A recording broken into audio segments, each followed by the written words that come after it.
पांडुरंगा, या वारीच्या वाटेवर एक वारकरी जोडी अशी आहे जिची नजर काढावी तितकीच कमी. जितकी गोड लोभस तितकीच उंच, डोलदार आणि भक्कम. ती जोडी म्हणजे तुझ्या लाडक्या संत श्रेष्ठ निवृत्तीनाथ महाराजांच्या रथाचं सारथ्य करणारी भास्कर आणि सर्जा ही खिल्लार जोडी. पांडुरंगा, या मुक्या जीवातही तूच असतोस ना रे. कारण माणूस थकतो, शब्द थकतात, पण तुझ्या संतांचा रथ ओढताना यांचे पाय मात्र थकत नाहीत.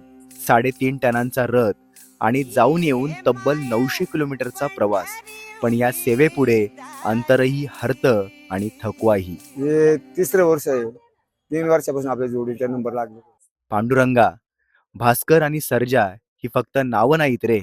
ही एका घराची परंपरा आहे, एका कुटुंबाची श्रद्धा आहे. एकाचं नाव भास्कर्या, एकाचं नाव सर्जा. हा भास्कर्या, हा सर्जा. 6 महिन्यांच्या वयापासून जपलेलं हे लेकरू आज 7 वर्षांचं होऊन तुझ्या दारी सेवा करत आहे. ते 1 महिना आधी गाडी बोजा भरतो, वाळू काही मुरुम अशी, मग 3-4 किलोमीटर दररोज रनिंग राहायची त्यांना आर म्हणजे असं सकाळी त्यांना आंघोळ पांघोळ ढिपी घालणं, यांची व्यवस्था धरणं.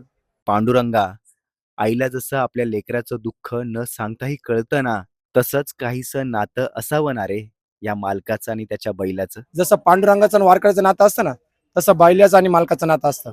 वारीतले काही प्रसंग शब्दात मावत नाहीत, ते फक्त डोळ्यात साठवायचे असतात. हेच दादांनी 3 वेळेस सेवा करायची संधी दिली, याच्यापेक्षा अजून आठवणीत काय ठेवायचं. आणि शेवटी पांडुरंगा, ही सेवा पैशांनी मोजायची नसते, ती मनाने जगायची असते. म्हणूनच कदाचित ही माणसं खर्च, कष्ट, ऊन, पाऊस सगळं विसरून तुझ्या सेवेत उभी राहतात. आमच्या मते पांडुरंगाची सेवा म्हणजे या 2 नंदींची सेवा करणं हीच आमच्यासाठी पांडुरंगाची सेवा आहे. बाकी याच्यात आम्ही काहीच, आम्हाला पांडुरंगाचं दर्शन नाही झालं तरी चालेल, पण या 2 नंदींची सेवा करणं हीच आमच्या पांडुरंगाची सेवा करण्यासारखं आहे. ह्या सेवेचा खर्चापेक्षा ही सेवा दादांनी दिली, ती खर्च त्याच्यापुढे शून्य आहे. त्याच्यामुळे याचं मोजमाप करताच येणार नाही. खिल्लारी बैलजोडीचं एक वैशिष्ट्य असतं, त्यांचं देखणं रूप, त्याच्यानंतर देखणा बांधा, त्याच्यानंतर त्यांच्यात असलेली ताकद, आणि जो दादांच्या पालखीला रुबाब येतो ना, तो याच्यामुळेच येतो.